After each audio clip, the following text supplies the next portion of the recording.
अस्सलाम वालेकुम, ईद मुबारक। सबसे मीठी ईद सिटी 41 की जानिब से खुसूसी तौर पर आपके लिए ईद नशरियात में आपको खुशामदीद कहते हैं।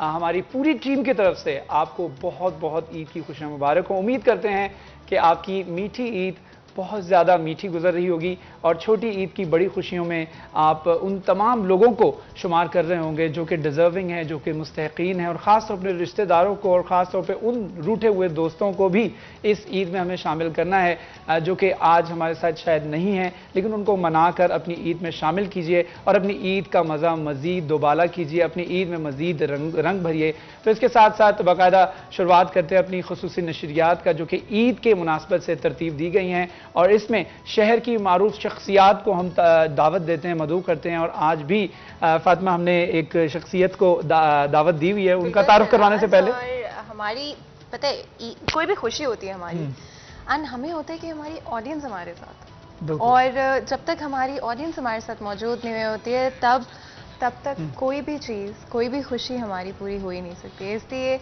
ये आज का दिन आप लोगों के बगैर कभी हम लोग कर ही नहीं सकते थे, पूरा सेलिब्रेट कर ही नहीं सकते थे। इसलिए इस अच्छी सी मीठी सी ईद को मनाने के लिए हमने सोचा क्यों ना फैसलाबाद शहर के एक बहुत ही पॉपुलर, बहुत ही इंस्पिरेशनल पर्सनालिटी को बुलाएं, जिन्होंने ना सिर्फ प्रोफेशनली अपने आप को प्रूव किया है, लेकिन उसी के साथ साथ अपनी पर्सनल लाइफ में बहुत सारी स्ट्रगल्स भी देखी हैं और बहुत सारा सक्सेस भी देखा है। और हमारी हमेशा कोशिश रहती है शिराज कि ना सिर्फ प्रोफेशनली आपके लिए इंस्पिरेशनल और मोटिवेशनल लोगों को अपने शो में बुलाएं, लेकिन पर्सनल ग्रोथ के हवाले से भी हम अपनी ऑडियंस को सीखने का मौका दें, दूसरों के एक्सपीरियंसेस। तो आज के हमारे जो मेहमान हैं बहुत ही खास हैं, तो इंट्रोडक्शन करा दिया जाए। बिल्कुल, इंट्रोडक्शन करवा देता हूँ। फातिमा ने बड़ी माशाल्लाह जिसे कहते हैं कि एक काबिल तारीफ एक उनका इंट्रोडक्शन तो दिया है, और अब बाकायदा तौर पर बिना किसी ताख़ीर के उनका इंट्रोडक्शन मैं आपको करवा देता हूँ। मेरे साथ रीजनल पुलिस ऑफिसर मौजूद हैं जो कि फैसलाबाद के लॉ एंड ऑर्डर के हवाले से ख़ास तौर पर बात की जाए तो सारा कंट्रोल कर रहे हैं, और ख़ास तौर पर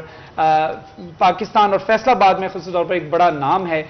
इमरान महमूद साहब हमारे साथ विराजमान है। इमरान महमूद साहब, thank you so much sir for joining us. आपको सबसे पहले तो ईद की खुशियाँ बहुत बहुत मुबारक। बहुत बहुत मुबारक। आपको भी मेरी तरफ से बहुत बहुत ईद मुबारक, और एक बार फिर मैं आपका शुक्रिया अदा करता हूँ कि आज आपने मुझे इस काबिल समझा कि मैं यहाँ पे आप लोगों के साथ ईद की खुशियों में शामिल हो सकूँ। Thank you so much. अच्छा इमरान साहब, ये मैं पूछना चाह रहा हूँ कि ईद जो है वो कैसी गुजरती है? माशाल्लाह मुझे तो पता है आप मसरूफियत है और आज भी हम आपको यूनिफॉर्म में देख रहे हैं, तो ईद के हवाले से खास तौर पर बात मिलता है, लेकिन कोई ना कोई मिलने के लिए ज़रूर आ जाता है कि दोस्त वगैरह, दोस्त अहबाब, अजीज़ रिश्तेदार, कोई ना कोई ज़रूर आ जाता है। अच्छा, इसके साथ से इमरान साहब मैं ये भी पूछना चाह रहा हूँ कि how did you come into this profession? हमारे लोग देखने वाले पूछना चाह रहे हैं और जानना चाह रहे हैं कि ये आपकी चॉइस से आप आए या एक्सीडेंटली आपने ये प्रोफेशन ज्वाइन किया? बिल्कुल जी, मेरी अपनी चॉइस थी, चॉइस दी थी तो इसीलिए मैं कंसिडर हुआ था। तो ये बहुत पुरानी बात है जी, 1996 में CSS के पेपर्स दिए थे और 1998 में मैंने सर्विस को ज्वाइन किया था। तो आज इस सफ़र को तकरीबन 24 साल हो चुके हुए हैं। अच्छा माशाल्लाह, 24 साल हो चुके हैं। फैसलाबाद आप कब आए और how did you find Faisalabad so far? कैसा लगा फैसलाबाद आपको? यहाँ के लॉ एंड ऑर्डर के हवाले से बात करें, यहाँ के लोगों के हवाले से बात करें, यहाँ लोगों के रवैये के हवाले से बात करें। फैसलाबाद में मुझे 9वां महीना है ये यहाँ पे जी, माशाल्लाह। और जब मैं आया था तो उस वक़्त से लेके अब तक जो है मेरे कॉन्सेप्ट फैसलाबाद के बारे में surprisingly and in a positive way जो बहुत ज़्यादा चेंज हुए हैं। I actually started liking this city. बहुत अच्छा शहर है, लोग बहुत अच्छे हैं, बहुत प्यार करने वाले हैं। चैलेंजेस, जहाँ तक फैसलाबाद का पुलिसिंग चैलेंजेस का अगर बात करें तो वो शायद लाहौर से भी जो है वो ज़्यादा है। इसमें क्योंकि हमारी इंडस्ट्री बेस जो है वो बहुत ज़्यादा है और अर्बनाइजेशन जो है वो बहुत ज़्यादा है, उसकी वजह से हमारा क्राइम का जो ट्रेंड और पैटर्न है वो बहुत पूरे पंजाब से डिफरेंट है, जिसकी वजह से इसके बड़े यूनिक चैलेंजेस हैं। लेकिन जहाँ तक इस शहर के बासियों का ताल्लुक और इस शहर का ताल्लुक है तो ये बहुत ही प्यारा शहर है, प्यार करने वाला है और प्यार देने वाला शहर है। तो फैसलाबाद की सबसे अच्छी चीज़ क्या लगती है आपको? कोई एक डिश हो, कोई एक जुमला हो? हमारी जुगतें बड़ी मशहूर हैं तो कोई एक ऐसी चीज़ जो आपको बहुत अच्छी लगती है? डिश तो जी मैं उसके बारे में वो नहीं कह पाऊँगा बिकॉज इतना एक्सपीरियंस शायद नहीं हुआ।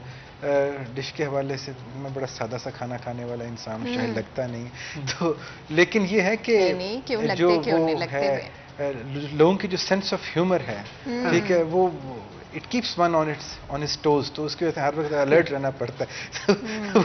वो बड़ी अच्छी चीज़ है जी। चले फैसलाबाद के हवाले से ये चीज़ बड़ी यूनिक है, हाजिर जवाबी जो है वो भी बहुत ज़्यादा फैसलाबाद में पाई जाती है। तो इमरान महमूद साहब, मैं ये पूछना चाह रहा हूँ कि बचपन की कोई ऐसी ईद जो कि आपकी याददाश्त का हिस्सा बन गई हो और आज भी आपको याद आती हो तो आप मुस्कुरा देते हो, कोई ऐसी ईद, कोई ऐसी याद? बचपन जो है ना, गुजरा हुआ ज़माना जो होता है वो हर किसी को बहुत प्यारा होता है और वो हमेशा उसको जो है ना वो याद ही करता है।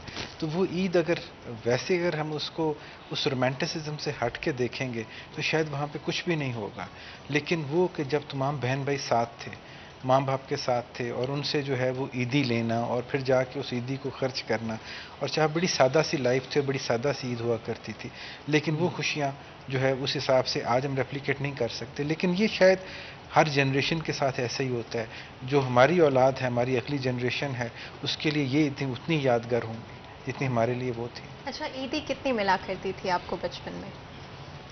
आजकल से जितनी मर्जी मिल जाए काफ़ी नहीं होती शॉपिंग, तब कितनी आपको मिलती थी? अब तो ईदी देने वाले जो है वो बहुत कम रह गए हैं, लेकिन तब तो दादा दादी भी हुआ करते थे, फूफियाँ भी हुआ करती थी, अल्लाह उनको जन्नतुल फिरदौस में जगह अता करे। तो बहुत ज़्यादा ईदी हो जाया करती थी, जबकि 1 रुपया जो है वही ख़त्म नहीं था होता। मैं बात कर रहा हूँ 70s की, obviously much before your time actually.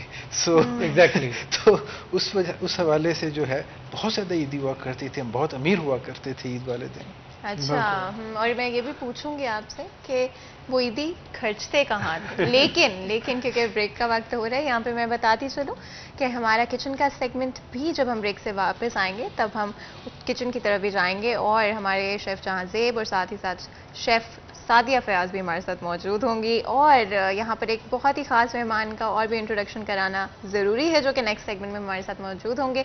Shuja एहसान हमारे साथ मौजूद हैं, सिंगर हैं, बहुत ही फेमस, टैलेंटेड और पॉपुलर हैं, ना सिर्फ पाकिस्तान के अंदर लेकिन बाहर के ममालिक में भी लोग इनके बड़े फ़ैन हैं और लड़कियाँ तो कुछ ज़्यादा ही इनकी फ़ैन हैं, और मैं भी आपकी थोड़ी सी लेकिन जब ब्रेक से वापस आएंगे तो इनकी आवाज़ भी सुनेंगे और इनका गाना भी सुनेंगे। लेकिन ब्रेक पे चले जाएं शुजा, छोटा सा ब्रेक ले लें? चले, आप कहते तो ले लेते हैं, छोटा सा ब्रेक लेते हैं, कहीं मत जाइएगा हमारे साथ। प्यो साहब मेरे साथ तशरीफ़ रखते हैं, उनसे गुफ्तगू का सिलसिला आगे बढ़ाते हैं। मुझे बताइएगा कि खाना, जिस तरह आपने खाने की बात की कि मुझे खाना इतना पसंद नहीं है, यू नॉट अ फूडी, तो फिर भी कुछ ना कुछ ऐसी डिश होती है जो इंसान को पसंद होती है कि यार ये तो मेरा पसंद का बना। तो ऐसा क्या पसंद है जो आप खाना पसंद करते हैं पर्सनली? नहीं, पहली बात तो ये शिराज साहब कि ऐसी बात नहीं कि मुझे खाना पसंद नहीं है, मैंने ये कहा है कि मैं इतना ज़्यादा वो मतलब इतना ज़्यादा फूडी पर्सन नहीं है।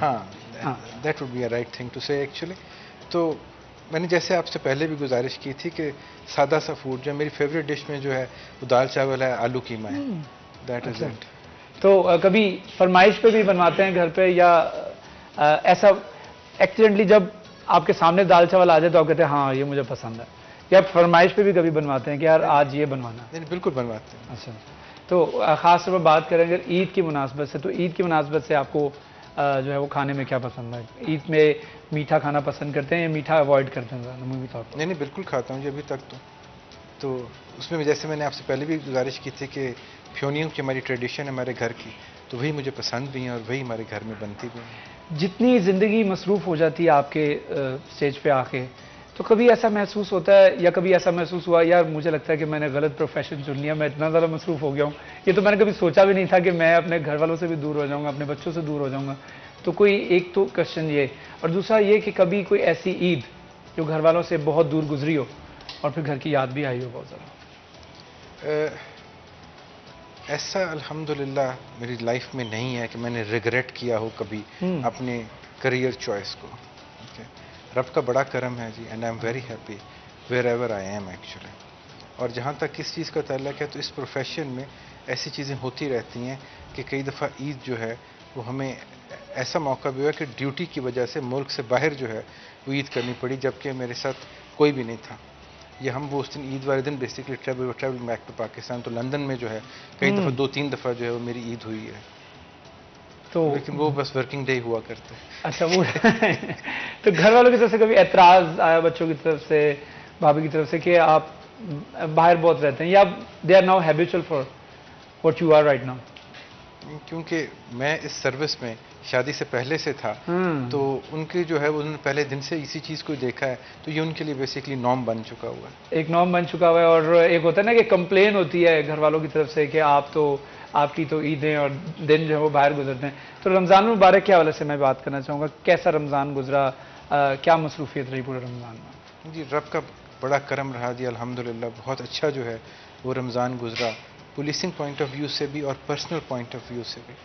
और मसरूफियत तो ये थी जो हर इंसान की होती है, सुबह उठ के दफ्तर, दफ्तर के बाद वापसी, थोड़ी बहुत एक्सरसाइज और फिर अफ्तारी।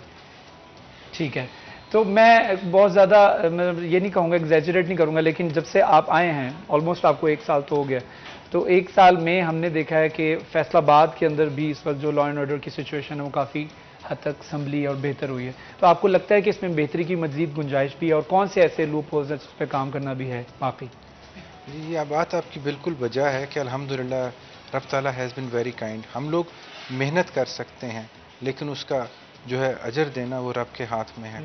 हम लोग सिंसेरिटी के साथ हमने मेहनत की है और उसका नतीजा जो है वो सामने निकला है। और इसका अगर हम इसको देखें कि इसका बैरोमीटर जो है हमारे पास क्या है, पैमाना क्या है जिससे हम इस चीज़ को मेजर कर सकते हैं। आप बेसिकली जो बता रहे हैं वो आप एक पल्स की बात कर रहे हैं जो कि आवाम के दरमियान में पाई जाती है। हम लोग इसको देखते हैं 15 की कॉल्स के ऊपर, बिकॉज जहाँ तक FIR का दर्ज होना ना होना, वो शिकायत तो हो सकती है कि महकमा पुलिस जो है वो FIR दर्ज नहीं करती, लेकिन 15 की कॉल्स को कोई पुलिस वाला जो है वो कंट्रोल नहीं कर सकता। जिसके साथ वारदात होती है 15 के ऊपर कॉल करता है।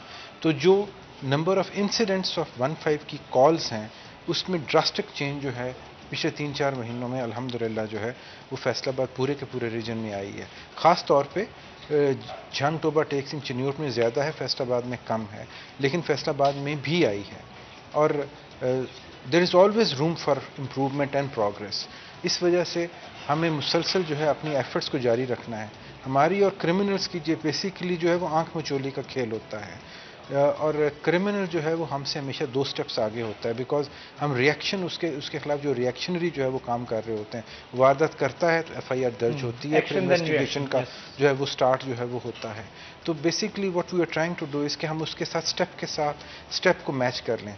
जैसे ही हमने मैच करते हैं तो वो सारे के सारे जो है ना वो गिरफ्त में आना शुरू हो जाते हैं और क्राइम कम होना शुरू हो जाता है। बिल्कुल, इमरान महमूद साहब के हवाले से मैं ये बताना चाहूँगा कि फैसलाबाद के अंदर खासतौर पर 8 बाज़ारों में सिक्योरिटी कैमरास के हवाले से बात की जाए या फिर पुलिसिंग और पेट्रोलिंग के हवाले से बात की जाए, तो ये इस चीज़ में इतनी ज़्यादा बेहतरी आई है। और कैनाल पे भी मेरे ख्याल में अब आप लोग ट्राई कर रहे हैं कि वहाँ पे भी कैमरे नस्ब कर दिए जाएँ ताकि लॉ एंड ऑर्डर सिचुएशन जो है उसको मज़ीद बेहतर से बेहतर किया जा सके, ताकि शहरियों की सिक्योरिटी को यकीनी भी बनाया जा सके। और ये बिलाशुबा काबिल सताइश है और काबिल तहसीन है कि उन्होंने फैसलाबाद के लिए इतना काम किया, उनकी सर्विसेज हैं, तो मैं इस पर आपको मुबारकबाद भी पेश करता हूँ। और ख़ास तौर पर अगर हम पुलिसिंग के हवाले से बात करें तो हमारी जो फोर्स है वो अगर हम अपनी आबादी देखें तो उसके हिसाब से कंपैरेटिवली कम है। तो आपको लगता है कि इसको मज़ीद बेहतरी की तरफ जाना चाहिए, और क्या आने वाले दिनों में या नियर फ्यूचर में ये बेहतरी की तरफ जाएगी? जहाँ तक फोर्स का तल्लक है आबादी के लिहाज से, तो उसका एक जो है वो फार्मूला जो है वो तय हुआ जो कि पुलिस रूल्स में है। अगर हम उसके हवाले से देखें फिर तो हमारी कमी बहुत ज़्यादा है, लेकिन अगर हम देखें कि जो सैंक्शन स्ट्रेंथ है फैसलाबाद की उससे बहुत कम जो है वो कमी है। अगर उसके पैमाने से देखा जाए तो बाकी पंजाब के निस्बत फैसलाबाद में सिचुएशन बेहतर है, लेकिन जो पुलिस रूल्स कहते हैं उसके हिसाब से देखा जाए तो फिर बेतहाशा कमी है, और हमें बेसिकली उसको गोल रख कर चलना है। लेकिन क्योंकि ये चीज़ हमारे अख्तियार में नहीं है, ये गवर्नमेंट के अख्तियार में है, बिकॉज इसके लिए सीटें क्रिएट करनी पड़ती हैं, सैंक्शन स्ट्रेंथ को बढ़ाया जाता है, उसके लिए रिसोर्सेज चाहिए होते हैं, नई सीटें क्रिएट होंगी, नई भर्ती होगी, लोगों को रोज़गार के मौके मिलेंगे, फिर महकमा पुलिस में इंडक्ट होंगे तो आपको पुलिस की प्रेजेंस जो है बेहतर नज़र आएगी, जिससे at the end of the day जो है वो प्रिवेंशन में भी हेल्प मिलेगी, पेट्रोलिंग बेहतर होगी, बल्कि डिटेक्शन में भी हेल्प मिलेगी। क्योंकि इस वक्त हमारे जो तफ्तीशी अफसरान हैं, हमारे इन्वेस्टिगेटिंग ऑफिसर्स हैं, उनके ऊपर वर्कलोड बेतहाशा है, उनके ऊपर इस वक्त जो है इन्वेस्टिगेशन का वर्कलोड बेतहाशा है। अगर हम उसको किसी तरीके से बेहतर कर पाएँ तो क्वालिटी ऑफ इन्वेस्टिगेशन इंप्रूव करेगी, जिससे कि कन्विक्शन जो है वो बेहतर होगी, जिससे क्रिमिनल ज़्यादा देर के लिए सुलाखों के पीछे रहेगा और अब सोसाइटी में जो है वो अमन जो है, अमन आमा जो है वो बिल्कुल। हम we hope for the best के फैसलाबाद के बेस्ट इंटरेस्ट में जो हो वो आप कर सकें और अल्लाह ताला आपको इसमें कामयाब भी करे। तो अब चलते हैं हम अपने किचन में। जहाँ पर फातिमा शीर खुरमा तैयार कर रही है। फातिमा बताइएगा कहाँ तक पहुँचा है शीर खुरमा? शहनाज, आज ये शीर खुरमा स्पेशली हम अपनी टीम के लिए बना रहे हैं। हमारे जो बहुत ही खास मेहमान हमारे साथ स्टूडियो में मौजूद हैं उनके लिए भी बना रहे हैं। और ईद वाले दिन अगर मीठा ना हो तो मीठी ईद जो है वो उसको और मीठा करने के लिए आज ये मीठा हम बना रहे हैं। जितनी देर ये तैयार हो रहा है शीर खुरमा, ऐसा करते हैं शहनाज, मेरा ख्याल है ब्रेक ले लेते हैं। तो शेफ जहांजेब, हमेशा की तरह जो हमारी रमज़ान में भी रिवायत रही है, अगर आप छोटा सा ब्रेक ले लें। चले तो मीठी सी ब्रेक लेते हैं, मिलते हैं मीठे के बाद। माशाल्लाह, इट्स ऑन यूट्यूब। जी बिल्कुल, ये है यूट्यूब पे और ये मैंने खुद कंपोज किया है। और ये बहुत बड़े शायर हैं, दीवाना बरी साहब, उन्होंने नुसरत साहब की बहुत सारी चीज़ें लिखी हैं। ठीक है, तो ये उनसे लिखवाया है।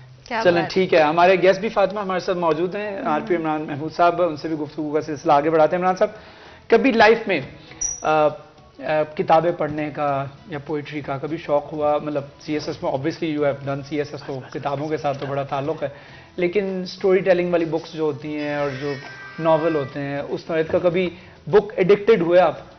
बचपन में बहुत ज़्यादा। अच्छा। इमरान सीरीज हुआ करती थी, इब्ने सफ़ी की, मज़र की ज़िंदगी, वो सारी की सारी पढ़ी थी। उसके अलावा उससे भी पहले अगर चले जाएं तो बिल्कुल बचपन में इश्तियाक अहमद साहब हुआ करते थे, वो लिखते थे, तो उनकी वो सारी सीरीज़ जो है, तो मैं जो चीज़ मेरे हाथ में आती थी मैं उसको पढ़ जाता था। कोई एक ऐसी किताब जो कि आपके लिए लाइफ चेंजिंग रही? फ़कीर रंग, कहे फ़कीर, कहे फ़कीर, सरफराज शाह साहब की बुक्स की एक सीरीज़ है, 8 किताबें उनकी आ चुकी हुई हैं। मेरी लाइफ को इन 2 किताबों ने बहुत ज़्यादा चेंज किया था और उसके बाद फिर एक डगर ही चेंज हो गई थी। क्यों, क्या ऐसा पढ़ा आपने या क्या ऐसा ख्याल इन किताबों में मौजूद था जिससे आपकी अपनी सोच मुतासिर हुई या ज़िंदगी में तब्दीली है? उन्होंने ज़िंदगी के बहुत जो दकीक किस्म के इश्यूज हैं और जो क्वेश्चंस हैं, उनको एक इंतहाई आसान असलूब में और इंतहाई आसान ज़ुबान में जो है एक्सप्लेन किया है। वो जब तक आप पढ़ें ना, उस वक्त तक आप अंडरस्टैंड ही नहीं कर सकते। बिल्कुल, वो जो एक जज्बा होता है, इंसान जिस उसमें पढ़ते पढ़ते जिस कंडीशन में चला जाता है, ये वही फील कर सकता है जो पढ़ रहा होता है। मेरे ख्याल में कोई और उसको एक्सपीरियंस नहीं कर सकता। तो चलें, बहरहाल ईद के हवाले से हम बात कर रहे हैं, तो ईद की ड्यूटीज़ के हवाले से बात कर रहे हैं। कभी लाइफ में जाके कभी ऐसा महसूस हुआ कि यार मुझे अब कुछ थोड़ा सा ब्रेक भी लेना चाहिए? इतनी उम्र होगी, माशाल्लाह भी देख रहे थे हम, ब्रेक में भी आप जो है वो फ़ोन पे राब्तों में और लोगों से कांटेक्ट में, और कुछ इमरजेंसीज होती है, हर वक्त लाइफ में इमरजेंसी होती है। ऐसा वक्त जो है वो किसी आम इंसान की लाइफ में महीने में एक दफ़ा आता है या साल में एक दफ़ा आता है कि वो उसका बड़ा बिजी दिन गुजरता है, वो आके घर पे कहता है आज मेरा बड़ा बिजी दिन, बड़ा हेक्टिक दिन था। आपके लिए तो रोजाना ऐसा दिन होता है, तो ईद वाला दिन भी इसी तरीके से। तो कभी दिल किया कि आज अब ब्रेक होना चाहिए, अब मुझे कुछ ब्रेक लेके बाहर जाना चाहिए? देखिए, एक तो मैं इस तासुर को जो है ना वो चेंज करना चाहूँगा कि हमारी सारी की सारी ज़िंदगी जो है वो इस तरीके से नहीं होती। ये पोस्टिंग टू पोस्टिंग जो है ये हो रहा होता है। मैं आज RPO फैसलाबाद हूँ तो कल नहीं हूँगा, ठीक है, तो जहाँ पे होऊंगा वहाँ पे ऑब्वियसली पेस जो है लाइफ की वो बहुत स्लो भी हो जाती है और बहुत लेयर भी हो जाती है। हर वक्त बंदा फील्ड में नहीं होता, कई दफ़ा हम CPO में होते हैं, कई दफ़ा हम साइड किसी जगह पे होते हैं, कभी हम कोर्स कर रहे होते हैं, तो इस वजह से ये पेस जो ये चेंज होती रहती है। लेकिन यहाँ पर there are 2 types of people ना, एक जो होते हैं जो खुद ये चाहते हैं कि मेरे ऊपर रिस्पॉन्सिबिलिटीज़ रहें, मुझे चैलेंजेस का सामना रहे तो मैं हैप्पी हूँ। अगर चैलेंजेस नहीं है, लाइफ इज़ नथिंग, मतलब घर पे बैठना है या ड्यूटी करनी सिर्फ ऑफिस में 8 घंटे बैठ के, तो मुझे अच्छा नहीं लग रहा, मेरे सामने चैलेंजेस आने चाहिए। तो which kind of person you are? मैं वो हूँ कि जहाँ पे जो हुक्म मिलेगा उसके मुताबिक मैं चला जाता हूँ। तो मेरा कोई ऐसा वो पर्सनल चॉइस नहीं है कि मुझे हर वक्त फील्ड में ही रहना है या हर वक्त साइड पे रहना है। It is basically a mix of everything. Yes, माशाल्लाह। Like we said in the right beginning, Shahraj, I think आप लोग जो सैक्रिफाइस करते हैं हमारे ऑल आवर सर्विसेज, हम बहुत बहुत शुक्रगुजार हैं, बहुत अप्रिशिएट करते हैं। और इसी वजह से जब हम अपने घरों में सुकून से रहते हैं या अपनी ज़िंदगियों में सुकून से रहते हैं, वो आप लोगों के सैक्रिफाइसेस और मेहनत की वजह से होता है। आपका बहुत बहुत शुक्रिया अदा करते हैं कि आपने अपने इतने बिजी स्केड्यूल में से, जहाँ आपने अपनी फैमिली को भी टाइम देना है, अपने काम को भी टाइम देना है, आज के दिन आपने हमारे लिए, हमारी ऑडियंस के लिए भी वक्त निकाला। बहुत बहुत शुक्रिया करते हैं हमारे बहुत ही खास मेहमान का। यहाँ पर शहराज, छोटा सा ब्रेक ले लें? बिल्कुल, एक छोटा सा वक्फा लेते हैं, लेकिन उससे पहले हम RPO इमरान महमूद साहब का एक दफ़ा फिर बहुत शुक्रिया अदा करना चाहते हैं सिटी 41 की पूरी टीम की तरफ से। Thank you so much. आप लोगों का बहुत बहुत शुक्रिया, आपने मुझे इतनी इज़्ज़त अफजाई बख्शी। और दूसरी बात यह है कि ये हमारा फ़र्ज़ है ये सेक्रीफाइस नहीं है हमारे पार्ट के ऊपर, this is part of our life and job. So ये हमारा फर्ज है। थैंक यू, बहुत शुक्रिया। बहुत Thank you. हम एक छोटा सा वक्फे के बाद दोबारा हाजिर होंगे, हमारे साथ रहिए।